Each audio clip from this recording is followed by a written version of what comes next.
ನಿಮ್ಮೆಲ್ಲರಿಗೂ doctor BR Ambedkar ಅವರ 135ನೆಯ ಜನ್ಮ ದಿನಾಚರಣೆಯ ಶುಭಾಶಯಗಳನ್ನು ನಾನು ಮತ್ತೊಮ್ಮೆ ಕೋರ್ತಾ ಇದ್ದೇನೆ. ಆತ್ಮೀಯರೇ, ಇಂದು ಡಾಕ್ಟರ್ BR ಅಂಬೇಡ್ಕರ್ ಅವರ ಜನ್ಮದಿನ. ಈ ಜನ್ಮದಿನವನ್ನು ಇಡೀ ಜಗತ್ತಿನ ತುಂಬೆಲ್ಲ ಆಚರಣೆ ಮಾಡ್ತಾ ಇದ್ದಾರೆ. ಈ ಆಚರಣೆ ಮಾಡ್ತಕ್ಕಂಥ ಸಂದರ್ಭದಲ್ಲಿ ಈ ಅಂಬೇಡ್ಕರ್ ಅಂದರೆ ಯಾರು ಅಂತಕ್ಕಂಥ ಒಂದು ಪ್ರಶ್ನೆ ಮೂಡಲೇಬೇಕು. ಅವರ ಈ ಜನ್ಮದಿನಾಚರಣೆಯನ್ನು ಇಡೀ ಜಗತ್ತಿನ ತುಂಬ ಯಾಕೆ ಆಚರಣೆ ಮಾಡ್ತಾ ಇದ್ದಾರೆ, ಬೇರೆಯವರ ದಿನಾಚರಣೆಯನ್ನು ಯಾಕೆ ಮಾಡ್ತಾ ಇಲ್ಲ ಅಂತಕ್ಕಂಥ ಆಲೋಚನೆ ಕೂಡ ನಾವು ಮಾಡಬೇಕಾಗಿದೆ. ಅಷ್ಟೇ ಅಲ್ಲ, ಅಂಬೇಡ್ಕರ್ ಅಂದರೆ ಸಾಕು, ಅಂಬೇಡ್ಕರ್ ಅವರು ನಮಗೆ ಜೀವ, ಅಂಬೇಡ್ಕರ್ ಅವರು ನಮಗೆ ಉಸಿರು, ಅಂಬೇಡ್ಕರ್ ಅವರು ನಮಗೆ ಶಕ್ತಿ. ಅಂಬೇಡ್ಕರ್ ಅವರನ್ನು ತೆಗಳಿದರೆ ಉಳಿಯುವುದಿಲ್ಲ, ಅಂಬೇಡ್ಕರ್ ಅವರನ್ನು ಅವಹೇಳನ ಮಾಡಿದರೆ ಅವರು ಉಳಿಯುವುದಿಲ್ಲ. ಅಂದರೆ ಅಂಬೇಡ್ಕರ್ ಅಂದರೆ ಒಂದು ದೊಡ್ಡ ಶಕ್ತಿ ಅಂತಕ್ಕಂಥದ್ದು ಇಡೀ ಜಗತ್ತಿಗೆ ಗೊತ್ತು. ಅಷ್ಟೇ ಅಲ್ಲ, ಅಂಬೇಡ್ಕರ್ ಅವರು ಕೇವಲ ಸಂವಿಧಾನ ಶಿಲ್ಪ ಅಂತ ಕೂಡ ನಾವು ಹೇಳ್ತಾ ಇದ್ದೀವಲ್ಲ, ಇಲ್ಲ, ಮಹಾನ್ ಜ್ಞಾನಿ, ಮಹಾನ್ ಮೇಧಾವಿ. ಇಂಥ ಮೇಧಾವಿ ಬಗ್ಗೆ ನಾನು 2 ಮಾತುಗಳನ್ನು ಆಡಲಿಕ್ಕೆ ಇಷ್ಟಪಡ್ತಾ ಇದ್ದೇನೆ. ಈಗಾಗಲೇ ಮೇಡಮ್ ಅವರು ನಮ್ಮನ್ನ ಭಾಷಣದ ಎಲ್ಲ ಅಂಶಗಳನ್ನು ನಿಮ್ಮ ಮುಂದೆ ಇಟ್ಟಿದ್ದಾರೆ. ನಾನು ಕೇವಲ ಸ್ವಲ್ಪ ಮಾತಾಡ್ತೇನೆ. ಈ ಅಂಬೇಡ್ಕರ್ ಅವ್ರ ಬಗ್ಗೆ ಹೇಳ್ಬೇಕಂದ್ರೆ, ಅಂಬೇಡ್ಕರ್ ಅವರು ಯಾರ ಜನರ ಪರವಾಗಿ ಇದ್ದರು ಅಂತಕ್ಕಂಥ ಒಂದು ಪ್ರಶ್ನೆ ಬರ್ತಾ ಇದೆ. ಅಂಬೇಡ್ಕರ್ ಅವರು ಯಾರ ಪರವಾಗಿದ್ದಿಲ್ಲ, ಎಲ್ಲರ ಪರವಾಗಿದ್ದರು. ಆದರೆ ಅಂಬೇಡ್ಕರ್ ಅವರನ್ನು ಕೇವಲ ಒಂದೇ ಜಾತಿಗೆ ಸೀಮಿತ ಮಾಡುವುದು ದುರ್ದೈವ. ಅವರು ಸಂವಿಧಾನವನ್ನು ಬರೆದರು, ಒಂದು ಜನಾಂಗಕ್ಕೆ ಮಾತ್ರ ಬರಲಿಲ್ಲ, ಎಲ್ಲ ಜನಾಂಗಕ್ಕೂ ಬರ್ತಾರೆ. ಅಂದರೆ ಶತಶತಮಾನಗಳಿಂದ ಜಾತಿ ವ್ಯವಸ್ಥೆಯ ಪದ್ಧತಿಯಲ್ಲಿ ಕಗ್ಗತ್ತಲೆಯ ಕೂಪದಲ್ಲಿ ಕೊಳಿತಿರ್ತಕ್ಕಂಥ ಜನರನ್ನು ಬೆಳಕಿನಡೆಗೆ ತರಲಿಕ್ಕೆ ಒಂದು ಬೆಳಕಿನ ಕಿರಣವಾಗಿ ಈ ಭೂಮಿಯ ಮೇಲೆ ಹುಟ್ಟಿ ಬಂದಂತಹ ವ್ಯಕ್ತಿಯೇ ಡಾಕ್ಟರ್ BR ಅಂಬೇಡ್ಕರ್ ಅಂತೇಳಿ ನಾನು ಹೇಳಲಿಕ್ಕೆ ಇಷ್ಟಪಡ್ತಾ ಇದ್ದೇನೆ. ಆತ್ಮೀಯರೇ, ಈ ಅಂಬೇಡ್ಕರ್ ಅವರ ತಂದೆ ತಾಯಿಗಳ ಬಗ್ಗೆ, ಅವರ ಕೌಟುಂಬಿಕ ಜೀವನದ ಬಗ್ಗೆ ನಿಮಗೆಲ್ಲರಿಗೂ ಕೂಡ ಗೊತ್ತಿದೆ. ಈಗಾಗಲೇ ಮೇಡಮ್ ಅವರು ಹೇಳಿದಂತೆ ಅವರ ಹುಟ್ಟು ಮಧ್ಯಪ್ರದೇಶ. ನಾವು ಓದಿದ್ದು, ನಾವು ಚಿಕ್ಕರಿದ್ದಾಗ ಶಾಲೆಯಲ್ಲಿ ಓದಿದ್ದು ಮಹಾರಾಷ್ಟ್ರ ರತ್ನಗಿರಿ, ಮಹಾರಾಷ್ಟ್ರ ಅಂಬಾವಾಡಿ ಅಂತ ಇರಲಿ. ಇಲ್ಲಿ ಅಂಬಾವಾಡಿ ಮಹಾರಾಷ್ಟ್ರದ ರತ್ನಗಿರಿ ಅವರ ಸ್ವಂತ ಊರು. ಆದರೆ ಅವರ ತಂದೆ ರಾಮ್ಜಿ ಸಕ್ಪಾಲ್ ಅವರು ಸೇನೆಯಲ್ಲಿ ವೃತ್ತಿಗಾಗಿ ಹೋದಂಥ ಸಂದರ್ಭ ಅದು ಮಧ್ಯಪ್ರದೇಶದ ಇಂದೋರ ಜಿಲ್ಲೆಯ ಒಂದು ಸೇನಾ ಕ್ಷೇತ್ರದಲ್ಲಿ ಅವರ ಜನನವಾಗ್ತಾ ಇದೆ. ಇಂತಹ ಮಹಾನ್ ವ್ಯಕ್ತಿಯು ಈ ನಮ್ಮ ಭಾರತದಲ್ಲಿ ಹುಟ್ಟಿದ್ದು ನಮ್ಮೆಲ್ಲರ ಒಂದು ಪುಣ್ಯವೇ ಸರಿ. ಇವರು ಅತ್ಯಂತ ಬಡತನದಲ್ಲಿ ನೋವನ್ನು ಅನುಭವಿಸಿದವರು. ನೋವು ಯಾರು ಉಂಡಿರ್ತಾರೋ ಆ ನೋವಿನಿಂದ ಪಾರಾಗಲಿಕ್ಕೆ ಏನೆಲ್ಲ ಪ್ಲ್ಯಾನ್ ಮಾಡಬೇಕು, ಜೊತೆಗೆ ನನ್ನಂತೆ ಇನ್ನೊಬ್ಬರು ನೋವು ಉಣಬಾರ್ದು, ಆ ನೋವಿನಿಂದ ಹೇಗೆ ಹೊರಗಡೆ ಬರಬೇಕು ಅಂತಕ್ಕಂಥದ್ದನ್ನು ಅವರು ಜನತೆಗೆ ತಿಳಿಸಿ ಅದರಿಂದ ಪಾರು ಮಾಡಲಿಕ್ಕಂತೆ ಅವರು ಒಂದು ಸಂವಿಧಾನವನ್ನು ರಚನೆ ಮಾಡಲೇಬೇಕಂತಕ್ಕಂಥ ಅಂಶವನ್ನು ಅವರ ಗಮನದಲ್ಲಿ ತರ್ಕೊಂಡ್ರೆ, ಅವ್ರಿಗೆ ಯಾಕೆ ಬಂತು ಈ ಸಂವಿಧಾನ ರಚನೆ ಮಾಡಬೇಕಂತಕ್ಕಂಥದ್ದು ಅಂದರೆ, ಅವರ ಸುತ್ತಮುತ್ತೆಲ್ಲ ಬರೀ ಜಾತಿವಾದಿಗಳಿದ್ದರು. ಆಗಿನ ಕಾಲದಲ್ಲಿ ಜಾತಿ ಪದ್ಧತಿ ತುಂಬ ಇತ್ತು. ಅದರಲ್ಲಿ ವಿಶೇಷವಾಗಿ ಈ ಒಂದು ಜಾತಿಯಲ್ಲಿ ಮನುವಾದಿ ಪದ್ಧತಿ ಅಂತೇಳಿ ಒಂದು ಇತ್ತು. ಮನು ಅಂತಕ್ಕಂಥ ಒಬ್ಬ ವ್ಯಕ್ತಿ ಒಂದು ತಾನೇ ಒಂದು ಏನು ಧರ್ಮಶಾಸ್ತ್ರವನ್ನು ಬರೀತಾನೆ. ಆ ಶಾಸ್ತ್ರದಲ್ಲಿ ಏನಿರುತ್ತೆ ಧರ್ಮಶಾಸ್ತ್ರದಲ್ಲಿ ಅಂತ ಹೇಳಿದರೆ, ಜಾತಿಗಳನ್ನು ಭಾಗಗಳನ್ನಾಗಿ ಮಾಡಿರ್ತಾನೆ. ಯಾವ ರೀತಿ ಭಾಗಗಳನ್ನು ಮಾಡಿರ್ತಾನೆ ಅಂದರೆ, 1 ಬ್ರಾಹ್ಮಣ ಜಾತಿ, 2 ಬ್ರಾಹ್ಮಣರಲ್ಲದ ಜಾತಿ, 3ನೇದು ಅಸ್ಪೃಶ್ಯ ಜಾತಿ. ಈ ರೀತಿಯಾಗಿ ಇವುಗಳನ್ನು ಮಾಡಿದಾಗ ಬ್ರಾಹ್ಮಣರು ಶ್ರೇಷ್ಠ, ಬ್ರಾಹ್ಮಣರು ಅಲ್ಲದವರು ಆದ ನಂತರ ತರುವಾಯ ಅಸ್ಪೃಶ್ಯರು ಅಂತಕ್ಕಂಥದ್ದು ಏನಿದೆಯಲ್ಲ, ಕೀಳಾದ ವ್ಯವಸ್ಥೆಯಲ್ಲಿ ಇರಬೇಕು, ಅವರು ಅಲ್ಲೇ ಇರಬೇಕು, ಅವರಿಂದ ನಾವು ಮುಟ್ಟಿಸ್ಕೊಳ್ಬಾರ್ದು, ತಟ್ಟಿಸ್ಕೊಳ್ಬಾರ್ದು ಅಂತಕ್ಕಂಥ ವಾದವನ್ನು ಆ ಒಬ್ಬ ವ್ಯಕ್ತಿ, ಮನು ಅಂತಕ್ಕಂಥ ವ್ಯಕ್ತಿ ತನ್ನ ಗ್ರಂಥದಲ್ಲಿ ಬರೀತಾನೆ. ಅವ್ರದ್ದು ಒಂದು ಉದ್ದೇಶ ಹೆಂಗಿರ್ತದೆ, ಈಗ ನಮ್ಮ ಅಂಬೇಡ್ಕರ್ ಸಂವಿಧಾನ ಬರೆದಿದ್ದಾನೆ, ಜನರಿಂದ ಜನರಿಗಾಗಿ ಜನರಿಗೋಸ್ಕರವಾಗಿಯೇ ಸಂವಿಧಾನ. ಯಾವ ಜನ? ಎಲ್ಲ ಜನ. ಆದರೆ ಈ ಮನುವಾದಿಯು ಬರೆದಂತಹ ಒಂದು ಮನುಸ್ಮೃತಿಯಲ್ಲಿ ಏನಿದೆ ಅಂತ ಅಂದರೆ, ತಾನು ಬರೆದಂಥ ಬ್ರಾಹ್ಮಣರಿಂದ ಬ್ರಾಹ್ಮಣರಿಗಾಗಿ ಮತ್ತು ಬ್ರಾಹ್ಮಣಿಗೋಸ್ಕರವಾಗಿ, ಅಂದ್ರೇನು ಅರ್ಥ? ಆ ಜನಾಂಗವೇ ಉದ್ಧಾರ ಆಗಬೇಕು, ಆ ಜನಾಂಗವೇ ಬೆಳಿಬೇಕು, ಆ ಜನಾಂಗದ ಅಡಿಯಲ್ಲಿ ಉಳಿದ ಜನಾಂಗ ಇರಬೇಕಂತಕ್ಕಂಥ ಒಂದು ಉದ್ದೇಶವನ್ನು ಆ ಮನುವಾದಿ ಇಟ್ಕೊಂಡಿದ್ದ. ಇದನ್ನು ನೋಡಿದಂಥ ಅಂಬೇಡ್ಕರ್ ಅವರಿಗೆ ಇನ್ನಷ್ಟು ತಡ್ಕಲಿಕ್ಕೆ ಆಗಲೇ ಇಲ್ಲ. ಹೀಗಾಗಿ ಆ ಮನುಸ್ಮೃತಿಯನ್ನು ಧಿಕ್ಕಾರ ಮಾಡ್ರಿ ಅಂತ ಹೇಳಿದ. ಆ ಮನುಸ್ಮೃತಿಯನ್ನು ಧಿಕ್ಕಾರ ಮಾಡಿದಂಥ ಕೀರ್ತಿ ನಮ್ಮ ಅಂಬೇಡ್ಕರ್ ಅವರಿಗೆ ಸಲ್ಲುತ್ತೆ. ಅಂದರೆ ಅರ್ಥ ಮಾಡ್ಕೊಳ್ಳಿ, ನೀವು ಒಂದೇ ಜಾತಿಯ ವಿಷಯದಲ್ಲಿ ಅವರ ಆದ್ಯತೆ ಕೊಟ್ಟರೆ ಅಂಬೇಡ್ಕರ್ ಅವರು ಹಾಗೆ ಮಾಡಲಿಲ್ಲ. ಇಡೀ ಎಲ್ಲ ಜಾತಿ ಜನಾಂಗದವರ ಬಗ್ಗೆ ಹೋರಾಟ ಮಾಡಿದಂಥ ವ್ಯಕ್ತಿ ಅಂಬೇಡ್ಕರ್.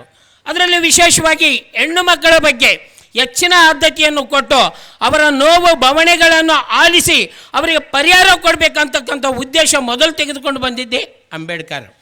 ಆದರೆ ಇದನ್ನು ಇಂದಿನ ಸ್ತ್ರೀಯರಾಗಲಿ ಬೇರೆ ಜಾತಿ ಜನಾಂಗದವರಾಗಲಿ ಅರ್ಥ ಮಾಡಿಕೊಳ್ತಿಲ್ಲ. ಅದಕ್ಕಾಗಿ ಅವ್ರು ಏನು ಮಾಡಿದ್ದಾರೆ ಅಂದರೆ, ಅವರು ಕಾನೂನು ಮಂತ್ರಿಗಳಾಗಿದ್ದರು ಕೇಂದ್ರದಲ್ಲಿ. ಆ ಸಂದರ್ಭದಲ್ಲಿ ಹಿಂದೂ ಕೋಡ್ ಬಿಲ್, ಆ ಬಿಲ್ಲನ್ನು ಮಂಡನೆ ಮಾಡ್ತಾರೆ. ಆ ಬಿಲ್ನಲ್ಲಿ ಏನೇನಿರ್ತದೆ ಅಂಶ ಅಂತ ಹೇಳಿದ್ರೆ, ಈ ಮಹಿಳೆಯರಿಗೆ ಗಂಡನ ಮನೆಯಲ್ಲಿ ಮತ್ತು ತವರ ಮನೆಯಲ್ಲಿ ತಂದೆ ಆಸ್ತಿಯಲ್ಲಿ ಭಾಗ ಇರಬೇಕು, ಆಸ್ತಿಯ ಹಕ್ಕು. ಅನಂತರ ಏಕಪತ್ನಿತ್ವ, ಈ ಗಂಡಸರು ಹಲವಾರು ಸ್ತ್ರೀಯರನ್ನು ಮಾಡಿಕೊಳ್ಳುವ ಪದ್ಧತಿ ಇತ್ತು. ಅಂದರೆ ಸ್ತ್ರೀ ಅಂದರೆ ಏನು? ಆ ಸ್ತ್ರೀಯರ ಜೀವನಕ್ಕೆ ಬೆಲೆ ಇಲ್ವಾ? ಅವ್ರು ಬಿಟ್ಟು ಇನ್ನೊಬ್ಬರು ಮಾಡಿಕೊಳ್ಬೋದಾ? ಇಲ್ಲ, ಮಾಡಿಕೊಳ್ಬಾರ್ದು. ಹೆಣ್ಣಿಗೂ ಕೂಡ ಹಕ್ಕಿದೆ, ಪ್ರಶ್ನೆ ಮಾಡುವ ಹಕ್ಕಿದೆ ಅಂತಕ್ಕಂಥದ್ದು ಕೂಡ ಹಿಂದೂ ಕೋಡ್ ಬಿಲ್ನಲ್ಲಿ ಅವರು ತೋರಿಸಿದ್ರು. ಆನಂತರ ವಿವಾಹ ವಿಚ್ಛೇದನ. ಕೆಲವೊಂದು ಸಂದರ್ಭದಲ್ಲಿ ಪುರುಷರು ಅತಿಯಾಗಿ ಮಾನಸಿಕ ಹಿಂಸೆ, ದೈಹಿಕ ಹಿಂಸೆ, ಕ್ಷಣಕ್ಕೂ ನೋವುಗಳನ್ನು ಕೊಡ್ತಕ್ಕಂಥ ಸಂದರ್ಭದಲ್ಲಿ ಹೆಣ್ಮಕ್ಕಳು ಯಾಕಪ್ಪ ಈತನ ಕಟ್ಕೊಂಡೆ, ಹೆಂಗಪ್ಪ ಬಿಡೋದು ಅಂತಕ್ಕಂಥ ಒಂದು ಸಂದರ್ಭ ಬಂದಾಗ ಆಕೆ ತಾನಾಗೆ ಕೆಟ್ಟ ವಿಚಾರ ಮಾಡಿ ಹೋಗುವಂಥದ್ದಲ್ಲ, ಇಂಥ ರಾಕ್ಷಸ ಗಂಡನಿಂದ ಹೆಂಗೆ ಹೋಗಿ ನಾನು ಬದುಕಬೇಕು ಅಂತಕ್ಕಂಥ ಒಂದು ವಿಚಾರ ಮಾಡುವುದಕ್ಕಾಗಿ ಕೂಡ ವಿವಾಹ ವಿಚ್ಛೇದನ ಒಂದು ಕಾಯ್ದೆ ಕೂಡ ಆ ಹಿಂದೂ ಕೋಡಿನಲ್ಲಿ ಇತ್ತು. ಜೊತೆಗೆ ಅಂತರ್ಜಾತೀಯ ವಿವಾಹ ಪದ್ಧತಿಗೂ ಕೂಡ ಅವಕಾಶ ಇತ್ತು. ಇದು ಯಾಕೆ ಅಂತರ್ಜಾತೀಯ ವಿವಾಹ ಪದ್ಧತಿಗೆ ಅವಕಾಶ ಕೊಟ್ಟಿದ್ರು ಅಂತ ಹೇಳಿದ್ರೆ, ಜಾತಿಗಳ ನಡುವೆ ಕಚ್ಚಾಟ ಇರಬಾರ್ದು, ನಾನು ಮೇಲೂ ನೀನು ಕೇಳು ಎಂಬ ಭಾವನೆ ಇರಬಾರ್ದು. ಹೆಣ್ಣು ಗಂಡುಗಳ ನಡುವೆ ವಿವಾಹ ಸಂಬಂಧವು ಏರ್ಪಟ್ಟಾಗ ಆ ಜಾತಿ ಪದ್ಧತಿ ಕೂಡ ಅಳಿದು ಹೋಗುತ್ತೆ ಅಂತಕ್ಕಂಥ ಒಂದು ಅಂಶವನ್ನು ಗಮನದಲ್ಲಿಟ್ಕೊಂಡು ಈ ಹಿಂದೂ ಕೋಡನ್ನು ಸಂಸತ್ತಿನಲ್ಲಿ ನಮ್ಮ ಅಂಬೇಡ್ಕರ್ ಅವರು ಮಂಡಿಸುತ್ತಾರೆ. ಆ ಮಂಡಿಸಿದಂಥ ಮಸೂದೆ ಪಾಸಾಗಬೇಕಲ್ಲ, 2/3 ಮೆಜಾರಿಟಿ ಬೇಕಲ್ಲ. ಆದರೆ ಅಲ್ಲಿರ್ತಕ್ಕಂತಹ ಸಂಸದರು, ಕೆಲವು ಹಿಂದೂ ಮನುಸ್ಮೃತಿವಾದಿಗಳು ಅದಕ್ಕೆ ತಿರಸ್ಕಾರ ಮಾಡ್ತಾರೆ. ಒಳಗೂ ಹೊರಗೂ ಆ ಮಸೂದೆಯನ್ನು ವಿರೋಧ ಮಾಡ್ತಾರೆ. ಆಗ ನೆಹರು ಅವರು ಅದನ್ನು ಸಂಪೂರ್ಣವಾಗಿ ಜಾರಿಗೆ ತರಲಿಕ್ಕೆ ಆಗೋದಿಲ್ಲ. ಅಂತಹ ಸಂದರ್ಭದಲ್ಲಿ ಅನಿವಾರ್ಯವಾಗಿ ಅವರೊಂದು ಆಲೋಚನೆ ಮಾಡ್ತಾರೆ, ನಾನು ಈ ದೇಶದ ಮಹಿಳೆಯರ ಉದ್ಧಾರಕ್ಕಾಗಿ ಕೆಲವೊಂದು ಒಳ್ಳೆಯ ಅಂಶಗಳನ್ನು ಜಾರಿಗೆ ತರಬೇಕು ಅಂದ್ಕೊಂಡಿದ್ದೆ. ಆದರೆ ನಾನು ಕಾನೂನು ಮಂತ್ರಿಯಾಗಿದ್ದರೂ ಕೂಡ, ಇಷ್ಟೆಲ್ಲ ಈ ಕೋಡ್ಗಳನ್ನು ಮುಂದೆ ತಂದಿದ್ದರೂ ಕೂಡ ಇದನ್ನು ಪಾಸ್ ಮಾಡೋದರಲ್ಲಿ ನಾನು ವಿಫಲನಾಗಿದ್ದೇನೆ. ಅಂದರೆ ಇದಕ್ಕೆ ನನಗೆ ಸಹಕಾರ ನೀಡ್ತಾ ಇಲ್ಲ. ಹೀಗಾಗಿ ನಾನು ಮಂಡಿಸಿದ ಬಿಲ್ ಪಾಸಾಗಿಲ್ಲ ಅಂದರೆ ಆ ಹುದ್ದೆಯಲ್ಲಿ ನಾನು ಇರುವುದೇ ಬೇಡ ಅಂತ ಹೇಳಿ 1951ರಲ್ಲಿ ರಾಜೀನಾಮೆಯನ್ನು ಕೊಟ್ಟು ಬರ್ತಾರೆ. ಜೊತೆಗೆ ಆತ್ಮೀಯರೇ, ಇನ್ನೊಂದು ಅಂಶ, ಪ್ರತ್ಯೇಕ ಮತದಾನದ ಹಕ್ಕು. ಮತದಾನ ಎಲ್ಲರಿಗೂ ಬಂದಿದೆ ಅಂದರೆ ತಾನಾಗಿಯೇ ಬಂದಿಲ್ಲ. ಅಂಬೇಡ್ಕರ್ ಅವರು ಸಂವಿಧಾನದಲ್ಲಿ ಆ ಒಂದು ಅಂಶವನ್ನು ಸೇರಿಸಿದ್ದಾರೆ. ಈಗ ಎಲ್ಲರಿಗೂ ಕೂಡ ಮತದಾನದ ಹಕ್ಕಿದೆ. ಆದರೆ ಇಲ್ಲಿ ಅರ್ಥ ಮಾಡಿಕೊಳ್ಬೇಕು, ಇಲ್ಲಿ ಅಸ್ಪೃಶ್ಯರು, ದಟ್ ಮೀನ್ಸ್ ದಲಿತರು, ಈ ದಲಿತರಿಗೂ ಮತದಾನ ಹಕ್ಕಿದೆ, ACDCಗೂ ಕೂಡ ಮತದಾನದ ಹಕ್ಕಿದೆ. ಎಲ್ಲ ಶ್ರೀಮಂತ ಇರಲಿ, ಬಡವ ಇರಲಿ, ಕೋಟ್ಯಾಧಿಪತಿ ಇರಲಿ, ಭಿಕ್ಷಾಪತಿ ಇರಲಿ, ಅವನಿಗೂ ಕೂಡ ಮತದಾನದ ಹಕ್ಕಿದೆ. ಹೌದು, ಆದರೆ ಅಂಬೇಡ್ಕರ್ ಅವರು ಈ ದಲಿತರಂದರೆ ಎಲ್ಲ ಜಾತಿಯ ಬಡವರು, ಈ ದಲಿತರು ವಿಶೇಷವಾಗಿ ಅಸ್ಪೃಶ್ಯ ಜನಾಂಗದವರೇನು ಇದ್ದಾರಲ್ಲ, ಇವರು ಮುಂದೆ ಬರಬೇಕಾದ್ರೆ ರಾಜಕೀಯದ ಕೈ ಬೇಕು.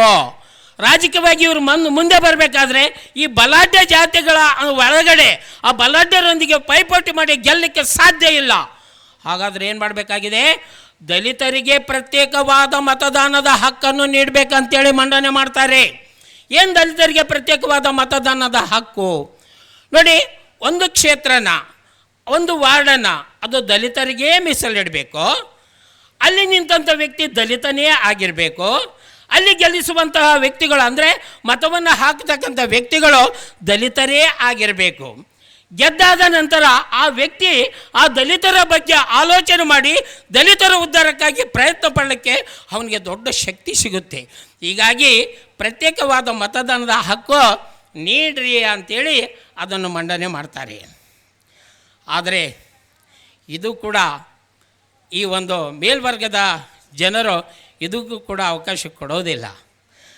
ದಲಿತರು ದಲಿತರಾಗೇ ಇರಬೇಕು, ನಾವು ಮುಂದೆ ಹೋದರೂ ಮುಂದೆನೇ ಹೋಗಬೇಕು ಅಂತಕ್ಕಂಥ ಅಂಶವನ್ನು ಗಮನದಲ್ಲಿಟ್ಕೊಂಡು ಈ ಹಿಂದುತ್ವವಾದಿಗಳು, ಮನುವಾದಿಗಳು ಗಾಂಧೀಜಿಯವರ ಹತ್ರ ಹೋಗಿ ಇದನ್ನು ಏನಾದರೂ ಮಾಡಿ ಇದನ್ನು ಜಾರಿಗೆ ತರಬಾರ್ದು ಅಂತಕ್ಕಂಥ ಅಂಶವನ್ನು ಅವರಿಗೆ ಹೇಳ್ತಾರೆ.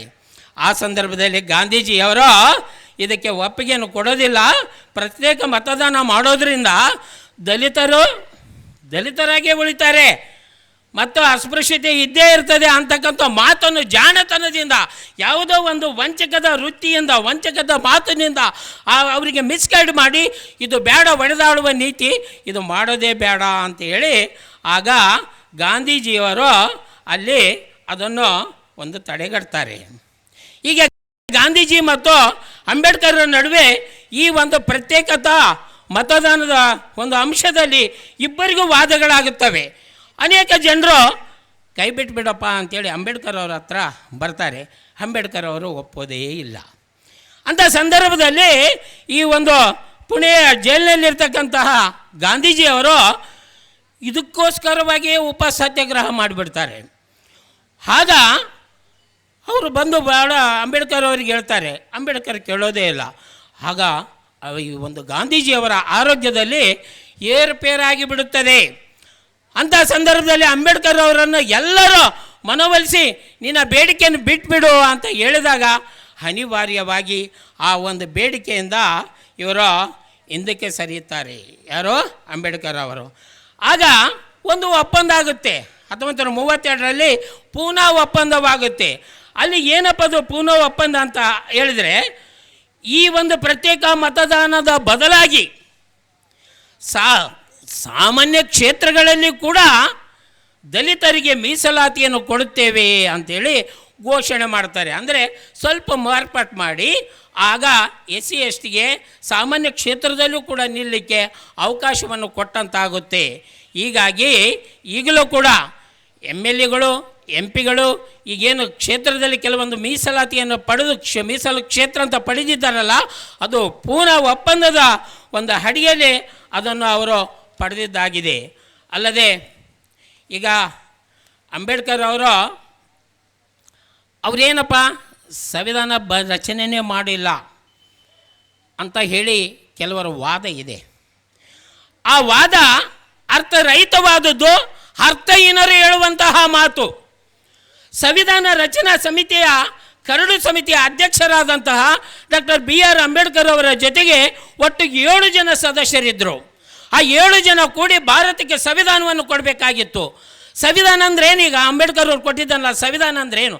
ಪ್ರತಿ ಹೆಜ್ಜೆಗೂ ಒಂದೇ ಡಿಪಾರ್ಟ್ಮೆಂಟ್ ಅಲ್ಲ, ಈವನ್ MLA ಅವರಾಗಿರ್ಬೋದು, MP ಆಗಿರ್ಬೋದು, ರಾಷ್ಟ್ರಪತಿಗಳಾಗಿರ್ಬೋದು, ರಾಜ್ಯಪಾಲರಾಗಿರ್ಬೋದು, ತಹಸೀಲ್ದಾರ್ ಆಗಿರ್ಬೋದು, AC DC ಅವರಾಗಿರ್ಬೋದು, ಸಾಮಾನ್ಯ ಪ್ರಜೆಗಳಾಗಿರ್ಬೋದು, ನೀವೆಲ್ಲ ದಿನನಿತ್ಯ ಏನು ಮಾಡಬೇಕು, ಹೆಂಗೆ ಮಾಡಬೇಕು, ಏನು ಮಾತಾಡಬೇಕು, ನಿಮ್ಮ ಕರ್ತವ್ಯ ಏನು, ಎಲ್ಲಿ ತಪ್ಪಿದಾಗ ಆ ಒಂದು ಪೊಲೀಸ್ ಅಧಿಕಾರಿಗಳು ಏನು ಆ್ಯಕ್ಷನ್ ಮಾಡಬೇಕು, ಯಾವ ಕೇಸ್ ಹಾಕಬೇಕು, ಜಡ್ಜ್ಗಳು ಯಾವ ರೀತಿಯ ಅದಕ್ಕೆ ಒಂದು ತೀರ್ಪು ನೀಡಬೇಕು ಅಂತಕ್ಕಂಥ ಎಲ್ಲ ಅಂಶಗಳನ್ನು ಒಳಗೊಂಡಂಥ ಒಂದು ಗ್ರಂಥವೇ ಸಂವಿಧಾನ. ಇವತ್ತು ಹೆಜ್ಜೆಗೂ ಕೂಡ ನಾವೇನು ನಡೀತಾ ಇದ್ದೀವಲ್ಲ, ಆಡಳಿತ ಮಾಡ್ತಾ ಇದ್ದೀವಲ್ಲ, ಸಂವಿಧಾನದ ಅಡಿಯಲ್ಲೇ ಮಾಡ್ತಾ ಇದ್ದೇವೆ. ಇಂತಹ ಒಂದು ಮಹತ್ವಪೂರ್ಣವಾದ ಸಂವಿಧಾನವನ್ನು ಅಂಬೇಡ್ಕರ್ ಅವರೇ ಬರೆದಿದ್ದಾರೆ. ಆದರೆ ಕೆಲವರು ಕುತಂತ್ರಿಗಳು ಅಂಬೇಡ್ಕರ್ ಸಂವಿಧಾನನೇ ಬರೆದಿಲ್ಲ ಅಂತ ಒಂದು ವಾದವನ್ನು ಕೂಡ ಮುಂದಿಟ್ಟಿದ್ದು ನಿಮ್ಮೆಲ್ಲರಿಗೆ ನೆನಪಿದೆ. ಆದರೆ ಸ್ವಲ್ಪ ನೀವು ನೆನಪಿಟ್ಕೊಳ್ಳಿ, ಸಂವಿಧಾನ ಸಮಿತಿಯಲ್ಲಿ ಒಟ್ಟು 7 ಜನರಿದ್ದರು, ಡ್ರಾಫ್ಟಿಂಗ್ ಕಮಿಟಿ. ಆ 7 ಜನರಲ್ಲಿ ಒಬ್ಬರು ಏನು ಮಾಡ್ತಾರೆ, ರಾಜೀನಾಮೆ ಕೊಡ್ತಾರೆ. ಇನ್ನೊಬ್ಬರು ಏನು ಮಾಡ್ತಾರೆ, ತೀರ್ಕೊಳ್ತಾರೆ. ಇನ್ನೊಬ್ರು ಏನು ಮಾಡ್ತಾರೆ, ಅಮೇರಿಕದ ಕಡೆ ಹೋಗ್ತಾರೆ. ಇನ್ನೊಬ್ರು ಏನು ಮಾಡ್ತಾರೆ, ಇಲ್ಲೇ ಇದ್ದು ರಾಜಕೀಯದಲ್ಲಿ ಪ್ರವೇಶ ಮಾಡ್ತಾರೆ. ಇನ್ನೊಬ್ರು ಏನು ಮಾಡ್ತಾರೆ, ಇದ್ರೂ ಕೂಡ ಈ ಕಡೆ ಮುಖ ಆಗೋದಿಲ್ಲ, ಅದ್ರ ಬಗ್ಗೆ ಕಾಳಜಿನೇ ಮಾಡೋದಿಲ್ಲ. ಅಂತಹ ಸಂದರ್ಭದಲ್ಲಿ ಅಂಬೇಡ್ಕರ್ ಅವರಿಗೆ ಜವಾಬ್ದಾರಿ ತುಂಬ ಇತ್ತು. ಹೀಗಾಗಿ ಅವ್ರು ಏನು ಮಾಡಿದ್ರು, ಇದು ನನಗೆ ತಪ್ಪಿದ್ದಲ್ಲ, ಇದನ್ನು ನಾನು ಮಾಡಲೇಬೇಕು ಅಂತಕ್ಕಂಥ ಉದ್ದೇಶವನ್ನು ಇಟ್ಕೊಂಡು ಹಲವಾರು ದೇಶಗಳಲ್ಲಿ ಪ್ರವಾಸ ಮಾಡಿ ಅಧ್ಯಯನ ಮಾಡಿ ಒಳ್ಳೆ ಒಳ್ಳೆಯ ಅಂಶಗಳನ್ನು ತಿಳಿದುಕೊಂಡು ಈ ಸಂವಿಧಾನವನ್ನು ರಚನೆ ಮಾಡಿದ್ದಾರೆ ಅಂತ ಹೇಳಿ ಆ ಸಂವಿಧಾನ ಸಮಿತಿಯಲ್ಲಿ ಇರ್ತಕ್ಕಂತಹ ಟಿ ಕೃಷ್ಣಮಾಚಾರ್ಯ ಅವರು ಒಂದು ಸಭೆ ನಡೆದಂತಹ ಸಂದರ್ಭದಲ್ಲಿ, ಸಂವಿಧಾನದ ಒಂದು ಪೀಠಿಕೆ ಸಂದರ್ಭದಲ್ಲಿ ಈ ಮಾತನ್ನು ಹೇಳುತ್ತಾರೆ. ಅಷ್ಟೇ ಅಲ್ಲ, ನಿಜವಾಗ್ಲೂ ಸಂವಿಧಾನದ ಜನಕ ಅಂದರೆ ಅಂಬೇಡ್ಕರ್ ಅವರೇ. ಯಾಕಂತ ಹೇಳಿದ್ರೆ ಸಂವಿಧಾನವನ್ನು ಮಂಡನೆ ಮಾಡಿದಾಗ ಹಲವಾರು ಜನರು ಹಲವಾರು ರೀತಿಯ ಪ್ರಶ್ನೆಗಳನ್ನು ಕೇಳಿದರು. ಆ ಪ್ರಶ್ನೆಗಳಿಗೆಲ್ಲ ಸಮರ್ಪಕವಾಗಿ ಉತ್ತರವನ್ನು ಕೊಟ್ಟಂಥ ಕೀರ್ತಿ ಆ ಅಂಬೇಡ್ಕರ್ಗೆ ಸಲ್ಲುತ್ತೆ. ಹಾಗಾಗಿಯೇ ಅಂಬೇಡ್ಕರ್ ಅವರನ್ನು ನಾವು ಸಂವಿಧಾನದ ಶಿಲ್ಪಿ ಅಂತೇಳಿ ಕರೀತಾ ಇದ್ದೇವೆ. ಆತ್ಮೀಯರೇ, ಈಗ ಈ ಅಂಬೇಡ್ಕರ್ ಅಂದರೆ ಬರೀ SC STಗಳಿಗೆ ಮಾತ್ರ ಅನುಕೂಲ ಮಾಡಲಿಕ್ಕೆ ಹುಟ್ಟಿ ಬಂದಂಥ ವ್ಯಕ್ತಿ ಅಂತಕ್ಕಂಥ ಒಂದು ಗುಂಪು ಕೂಡ ಇದೆ. ನೋ, ಅಂಬೇಡ್ಕರ್ ಕೇವಲ SC STಗಳಿಗೆ ಮಾತ್ರ ಅನುಕೂಲ ಮಾಡಿದಂಥ ವ್ಯಕ್ತಿ ಅಲ್ಲ. ಈಗ ಉದಾಹರಣೆ, ಎಷ್ಟೋ ಜನರು ಹೇಳ್ತಾ ಇದ್ದಾರೆ, SCಗಳಿಗೇನಪ್ಪ ಈಜಿ ನೌಕರಿ ಸಿಕ್ಬಿಡ್ತದ, SCಗಳಿಗೇನಪ್ಪ ಎಲ್ಲ ಅವಕಾಶ ಅದ, ಹಾಸ್ಟೆಲ್ ಫ್ರೀ ಅದ, SCಗಳಿಗೇನಪ್ಪ ಸಾಲ ಕೊಡ್ತಾರಾ, ಎಲ್ಲ ಕೊಡ್ತಾರಾ ಅಂತ ಹೇಳ್ತಾ ಇದ್ದಾರೆ. ಅರ್ಥ ಮಾಡಿಕೊಳ್ಳಿ, ನೀವು SCಗಳಿಗೆ ಮಾತ್ರ ಏನೂ ಇಲ್ಲ, ಇದನ್ನು ಚೆನ್ನಾಗಿ ಅರ್ಥ ಮಾಡಿಕೊಳ್ಳಿ. ಈ ಮೀಸಲಾತಿ ಇದೆ, ನಿಮಗೆ ಗೊತ್ತಿರುವಂತೆ 56 ಈಗ ಬಂದಿದೆ ಮೀಸಲಾತಿ. ಸಂವಿಧಾನದ ಅಡಿಯಲ್ಲಿ 50 ಮೀರಬಾರ್ದು ಅಂತಿದೆ. ಅದೇನೇ ಇರಲಿ, ಈಗ SCಗಳಿಗೆ ಮಾತ್ರ ಇದೆಯಾ ಎಲ್ಲ ಅವಕಾಶ? ನೋ, SC STಗಳಿಗೆ ಇದೆ. SCಗೆ 15%, 17% ಇದೆ. ಅದರಲ್ಲಿ ಮಾಲ, ಮಾದಿಗ, ಭವ್ಯ, ಕೊರವ, ಕೊರಚ ಎಲ್ಲರೂ ಬರ್ತಾರೆ. ಪರಿಶಿಷ್ಟ ಪಂಗಡದಲ್ಲಿ 3 ಇದೆ, ಅದು 7ಕ್ಕೆ ಮಾಡಬೇಕಂತಕ್ಕಂಥದ್ದು ಕೂಡ ಇದೆ. ಅದರಲ್ಲಿ ವಾಲ್ಮೀಕಿ, ಬೇಡ, ಕುರುಬ, ಕಾಡು ಕುರುಬ, ಜೇನು ಕುರುಬ, ನಾಯಕ, ಬೇಡ, ವಾಲ್ಮೀಕಿ ಇಂಥವ್ರು ಬರ್ತಾರೆ. ಜೊತೆಗೆ ಪ್ರವರ್ಗ 1 4% 4%. ಅಲ್ಲಿ ಯಾರು ಬರ್ತಾರೆ? ಗೊಲ್ಲ, ಹೆಳವ, ಪಿಂಜಾರ, ನದಾಫ್, ಗುರೇಶ್ ಇವರೆಲ್ಲ ಬರ್ತಾರೆ. ಪ್ರವರ್ಗ 2A ಅದರಲ್ಲಿ ಯಾರು ಬರ್ತಾರೆ? ಅದು ಅವ್ರಿಗೆ ಎಷ್ಟು ಪರ್ಸೆಂಟೇಜ್ ಇದೆ? 15% ಇದೆ. ಅದರಲ್ಲಿ ಯಾರು ಬರ್ತಾರೆ? ಕುರುಬ, ಈಡಿಗ, ಮಡಿವಾಳ, ವಿಶ್ವಕರ್ಮ, ಉಪ್ಪಾರ, ಕುಂಬಾರ, ಗಾಣಿಗ, ಮೊಗವೀರ ಇನ್ನೂ ಇವೆ. ಪ್ರವರ್ಗ 2B 4%. ಇದು ಯಾರಿಗೆ ಹೋಗುತ್ತೆ? ಮುಸಲ್ಮಾನರಿಗೆ ಹೋಗುತ್ತೆ. ಆನಂತರ ಪ್ರವರ್ಗ 3A 4%. ಇದು ಯಾರಿಗೆ ಹೋಗುತ್ತೆ? ಒಕ್ಕಲಿಗ ಮತ್ತು ಅವರಿಗೆ ಸಂಬಂಧಿತ ಜಾತಿಗಳಿಗೆ ಹೋಗುತ್ತೆ 4%. ಆನಂತರ ಪ್ರವರ್ಗ 3B 5% ಇದೆ. ಇದು ಯಾರಿಗೆ ಹೋಗುತ್ತೆ? ಲಿಂಗಾಯತ ಮತ್ತು ಅವರಿಗೆ ಸಂಬಂಧಿತ ಜಾತಿಗಳಿಗೆ ಹೋಗುತ್ತೆ. ಕೊನೆಯದಾಗಿ EWS ಆರ್ಥಿಕವಾಗಿ ಹಿಂದುಳಿದವರು. ಯಾರವರು? ಯಾರು ಸಮಾಜದಲ್ಲಿ ಅತಿ ಉನ್ನತ ಜಾತಿಗಳನ್ನಂತೇಳಿ ಕರೆಸ್ಕೊತಾ ಇದ್ದಾರಲ್ಲ, ಅವ್ರು ಯಾರೇ ಆಗಿರ್ಬೋದು, ಬ್ರಾಹ್ಮಣ ಆಗಿರ್ಬೋದು, ವೈಶ್ಯ ಆಗಿರ್ಬೋದು, ಇನ್ನು ಯಾರೇ ಆಗಿರ್ಬೋದು, ಎಕನಾಮಿಕಲಿ ವೀಕ್ ಸೆಕ್ಷನ್ಸ್ ಅಂತ ಏನು ಕರೀತಾ ಇದ್ದೀವಲ್ಲ, ಅವರು ಕೂಡ ಸಂವಿಧಾನದಲ್ಲಿ 10% ಪಡಿತಾ ಇದ್ದಾರೆ. ಸೊ ಹೀಗಾಗಿ ನೋಡಿದಾಗ, ಇಷ್ಟೆಲ್ಲ ಹೇಳಿದಾಗ, ಜೊತೆಗೆ ಇನ್ನು ಮಹಿಳಾ ಮೀಸಲಾತಿ ಇದೆ, ಗ್ರಾಮೀಣ ಮೀಸಲಾತಿ ಇದೆ, ಕನ್ನಡ ಮಾಧ್ಯಮ ಮೀಸಲಾತಿ ಇದೆ, ಆಮೇಲೆ ಅಂಗವಿಕಲರ ಮೀಸಲಾತಿ ಇದೆ. ಇನ್ನು ಮೀಸಲಾತಿ ಹೇಳಬೇಕಾದ್ರೆ ಇನ್ನೂ ಇದೆ. ಜೊತೆಗೆ ಈ SCಗಳಿಗೆ ಅನುಕೂಲ ಆಗಲಂತ ಮಾಡಿದಂಥ ಒಂದು ಹೆಸರೇನಿದೆ, ಈಗೂ ಕೂಡ ಇಲ್ಲೆಲ್ಲ ಊರಲ್ಲಿ ಅಥವಾ ಈಗೆಲ್ಲ ರಾಜ್ಯದಲ್ಲಿ, ದೇಶದಲ್ಲಿ ಏನು ಚರ್ಚಿತವಾಗ್ತಾ ಇದೆ ವಿಷಯ ಅಂದರೆ SCಗಳಿಗಾಗಿ ಅಂಬೇಡ್ಕರ್ ಅಂತ. ಅಂಬೇಡ್ಕರ್ ಮಾಡಿದ್ದು ಎಲ್ಲ ಬಲಹೀನ ಜಾತಿಗಳು ಬಲವಂತರಾಗಲಿ, ಮುಂದೆ ಬರಲಿ ಅಂತಕ್ಕಂಥ ಮಾತುಗಳಿಗಾಗಿ ಅವ್ರು ಮಾಡಿದ್ದು. ಅದಕ್ಕಾಗಿ ಈಗ ಹೇಳ್ತಾ ಇದ್ದಾರಲ್ಲ, SC STಗೆ ಮೊದಲು ಕಾರ್ಪೊರೇಷನ್ ಇತ್ತು, SC ಕಾರ್ಪೊರೇಷನ್. ಅವ್ರಿಗೇನಪ್ಪ ಅದೆಲ್ಲ ಕಾರ್ಪೊರೇಷನಲ್ಲಿ ಕಾರ್ ಕೊಡ್ತಾರ, ಭೂಮಿ ಕೊಡ್ತಾರೆ, ಎಲ್ಲ ಕೊಡ್ತಾರೆ. ಮತ್ತು ಈಗ ಯಾರ್ಯಾರಿಗಿಲ್ಲಪ್ಪ? ಯಾರ್ಯಾರಿಗಿಲ್ಲ ಅಭಿವೃದ್ಧಿ ನಿಗಮಗಳು? ಯಾರು ನಮ್ಮನ್ನು ಕೀಳಾಗಿ ಕಾಣ್ತಾರೋ, ಯಾರು ದಲಿತರನ್ನು ಕೀಳಾಗಿ ಕಾಣ್ತಾ ಇದ್ದಾರೋ ಅವರಿಗೂ ಕೂಡ ಅನೇಕ ನಿಗಮಗಳನ್ನು ಕೂಡ ಮಾಡಿದ್ದಾರೆ. ಉದಾಹರಣೆ, ಕರ್ನಾಟಕ ಅಲ್ಪಸಂಖ್ಯಾತರ ಅಭಿವೃದ್ಧಿ ನಿಗಮ, ದೇವರಾಜ ಅರಸು ಹಿಂದುಳಿದ ವರ್ಗಗಳ ನಿಗಮ, ಕರ್ನಾಟಕ ಆದಿಜಾಂಬವ ಅಭಿವೃದ್ಧಿ ನಿಗಮ, ಡಾಕ್ಟರ್ BR ಅಂಬೇಡ್ಕರ್ ಅಭಿವೃದ್ಧಿ ನಿಗಮ, ಕರ್ನಾಟಕ ಆರ್ಯ ವೈಶ್ಯ ಸಮುದಾಯ ಅಭಿವೃದ್ಧಿ ನಿಗಮ, ಕರ್ನಾಟಕ ವಿಶ್ವಕರ್ಮ ಸಮುದಾಯಗಳ ಅಭಿವೃದ್ಧಿ ನಿಗಮ, ಲಿಂಗಾಯತ ವೀರಶೈವ ಅಭಿವೃದ್ಧಿ ನಿಗಮ, ಒಕ್ಕಲಿಗ ಅಭಿವೃದ್ಧಿ ನಿಗಮ. ಯಾರಿಗೆಲ್ಲ ರೀ ನಿಗಮ? ಯಾರಿಗೆಲ್ಲ ರೀ ಮೀಸಲಾತಿ? ಬರೀ SC/STಗಳಿಗೆ ಮಾತ್ರ ಬೊಟ್ಟು ತೋರಿಸ್ತಕ್ಕಂಥ ನಿಮ್ಮ ಗುಣ, ನಿಮ್ಮ ಒಂದು ವರ್ತನೆ ಬದಲಾಗಬೇಕಾಗಿದೆ. ಎಲ್ಲರಿಗೂ ಕೂಡ ಮೀಸಲಾತಿ ಇದೆ, ಆದರೆ SC/STಗಳಿಗೆ ಮಾತ್ರ ಬೆರಳು ತೋರಿಸುವುದು ಇದು ದುರಂತವೇ ಸರಿ. ಆದರೂ ಕೂಡ ಈ ಅಂಬೇಡ್ಕರ್ ಅವರು ಸಂವಿಧಾನ ರಚನೆ ಮಾಡಿದಂಥ ಸಂದರ್ಭದಲ್ಲಿ ಈ SC/STಗಳಿಗೆ ಅಥವಾ ದಲಿತರಿಗೆ ಅಥವಾ ಅಸ್ಪೃಶ್ಯರಿಗೆ ಮೀಸಲಾತಿ ಇರಬೇಕು ಅಂತ ಹೇಳಿ ಹಾಗೆ ಬರೆದಿದ್ರು. ಅಲ್ಲಿ ಒಂದು ಅಂಶ ಇದೆ, ಎಷ್ಟು ವರ್ಷ ಇರಬೇಕಪ್ಪ, 10 ವರ್ಷ ಇರಬೇಕು ಅಂತ ಬರೆದ್ರು. 10 ವರ್ಷ ಆಯ್ತಪ್ಪ, ಇನ್ನೆಷ್ಟು ವರ್ಷ ಕೊಡಬೇಕು ಇವರಿಗೆ ಮೀಸಲಾತಿ ಅಂತ ಹೇಳಿ ಬೇರೆ ವರ್ಗದವರು, ಬೇರೆ ಜಾತಿಯವರು ಇದನ್ನು ಈಗ ಪ್ರಶ್ನೆ ಮಾಡ್ತಾ ಇದ್ದಾರೆ. ಅದಕ್ಕೆ ಉತ್ತರ ನೋಡಿ, ಅಂಬೇಡ್ಕರ್ ಅವರು 10 ವರ್ಷ ಯಾಕೆ ಹೇಳಿದ್ರು ಅಂದರೆ, ಯಾರು ಬಲಹೀನರು, ಯಾರು ಬಲವಂತರ ಸರಿಗೆ ಸಮಸಮಾನವಾಗಿ ಬೆಳೀಲಿಕ್ಕೆ ನಾನು ಸಂವಿಧಾನದಲ್ಲಿ ಅವಕಾಶ ಕೊಟ್ಟಿದ್ದೇನೆ. ಸರ್ಕಾರದ ಒಂದು ಸೌಲಭ್ಯಗಳಿಗೆ ಅವರು ಮುಟ್ಟಿದ ನಂತರ ಅವನಂತೆ ಇವನಾದಾಗ ಆ ಮೀಸಲಾತಿ ಬೇಡ, ಅಲ್ಲಿಗೆ ಸಾಕಂತಕ್ಕಂಥ ಅಂಶವನ್ನು ಅಂಬೇಡ್ಕರ್ ಅವರು ಅಂದು ಹೇಳಿದರು. ಆದರೆ ಇವತ್ತು ಸಂವಿಧಾನದ ಅಡಿಯಲ್ಲಿ ನಮಗೆ ಪರ್ಸೆಂಟೇಜ್ ಕೊಟ್ಟಿದ್ದಾರೆ, ಎಲ್ಲವನ್ನು ಕೂಡ ಸರಿಯಾಗಿ ನಿಭಾಯಿಸ್ತಾ ಇಲ್ಲ, ಸರಿಯಾದ ಯೋಜನೆಗಳನ್ನು ಸರಿಯಾಗಿ ದಲಿತರಿಗೆ ಮುಟ್ಟಿಸ್ತಾ ಇಲ್ಲ. ಒಂದು ಅಟ್ರಾಸಿಟಿ ಕೇಸ್ ಅಂತ ಹೇಳಿದ್ರೆ ಅದ್ರ ಬಗ್ಗೆ ದುರ್ವರ್ತನೆ, ಅವ್ರು ಏನಪ್ಪ ಬೇಕಂತಾನೆ ಹಾಕ್ಬಿಡ್ತಾರ ಅಂತೇಳಿ. ಆ ಜಾತಿ ನಿಂದನೆಯ ಕೇಸ್ ಯಾಕೆ ಮಾಡಿದ್ರು? ನೋವುಂಡವರಿಗೆ ಬೇರೆ ಜಾತಿಯಿಂದ ತೊಂದರೆ ಆದಾಗ ಅವರಿಗೆ ಒಂದು ಪನಿಷ್ಮೆಂಟ್ ಆಗಲ್ಲ ಅಂತಕ್ಕಂಥದ್ದು. ಆದರೆ ಅದರ ದುರ್ಬಳಕೆ ಅಂತೇಳಿ ದುರ್ಬಳಕೆಯ ನೆಪದಲ್ಲಿ ಅಧಿಕಾರಿಗಳು ಕೂಡ ಆ ಕೇಸನ್ನು ಸ್ಟ್ರಾಂಗ್ ಆಗಿ ಮಾಡದೆ ಅಂಥವ್ರನ್ನು ಬಿಡೋದ್ರಿಂದ ಇನ್ನೂ ಜಾತಿ ಪದ್ಧತಿ ಇನ್ನೂ ಹೆಚ್ಚಾಗ್ತಾ ಇದೆ. ಆತ್ಮೀಯರೇ, ಬರೀ ಅಂಬೇಡ್ಕರ್ ಅವರ ಜಯಂತಿ ಮಾಡೋದು ಮಾತ್ರ ಸಾಲದು. ವರ್ಷಕ್ಕೊಮ್ಮೆ ಜಯಂತಿ ಬರುತ್ತೆ ಹೋಗುತ್ತೆ.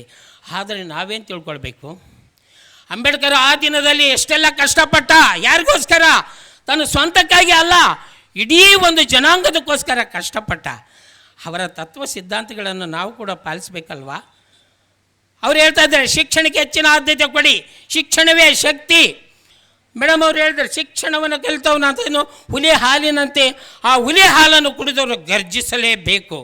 ದಟ್ ಮೀನ್ಸ್ ಯಾರ ಹತ್ರ ವಿದ್ಯೆ ಇದೆ ಆ ವಿದ್ಯೆಯನ್ನು ಹೊರಗಡೆ ಹಾಕಲಿಕ್ಕೆ ಅವರ ತಲೆಯಲ್ಲಿ ಬುದ್ಧಿ ಇರುತ್ತಲ್ವಾ, ಅದೇ ಶಕ್ತಿ. ಹೀಗಾಗಿ ಅಂಬೇಡ್ಕರ್ ಅವರು ಹೇಳಿದ ಮಾತುಗಳನ್ನು ಕೂಡ ನಾವು ಆಲಿಸಬೇಕಾಗಿದೆ. ಉದಾಹರಣೆ, ಶಿಕ್ಷಣ ಸಂಘಟನೆ ಹೋರಾಟ ನೋಡಿ, ನೀವೆಲ್ಲ ಹೋರಾಟ ಮಾಡ್ತಾ ಇದ್ದೇವೆ, ನಮ್ಮ ದಲಿತರ ಯುವಕರೆಲ್ಲರೂ ಹೋರಾಟ ಮಾಡ್ತಾರೆ, ಮಾಡ್ರಿ, ಬೇಡ ಅನ್ನೋದಿಲ್ಲ. ನೀವು ಯಾವಾಗ ಸಮಾಜದಲ್ಲಿ ಕೆಲವೊಂದು ನ್ಯೂನತೆಗಳು ಉಂಟಾದಾಗ, ಸಮಾಜದಲ್ಲಿ ದಲಿತರಿಗೆ ಧ್ವನಿ ಇಲ್ಲದವರಿಗೆ ನೋವುಂಟಾದಾಗ ಬೀದಿಗಿಳಿದು ನ್ಯಾಯವನ್ನು ಕೇಳುವವರೇ ದಲಿತರು. ಹೀಗಾಗಿ ಅದು ಯಾವುದೇ ಜಾತಿಯವರಿಗೆ ಆಗಿರಲಿ, ಆ ದಲಿತರೇ ಮುಂಚೂಣಿಯಲ್ಲಿ ಬರ್ತಾ ಇದ್ದಾರೆ. ಆದರೆ ನಿಮಗೊಂದು ಕಿವಿ ಮಾತು, ನೀವು ಹೋರಾಟ ಮಾಡಬೇಕಾದ್ರೆ ಹೋರಾಟ ಸಾಮಾನ್ಯವಾದ ಮಾತು ಅಲ್ಲ. ಹೋರಾಟಗಾರ ಅನಿಸಲಿಕ್ಕೆ ಅವನಿಗೆ ಎಲ್ಲ ವಿಧದ ಅಂಶಗಳು ಅವನ ಹತ್ರ ಇರಬೇಕು.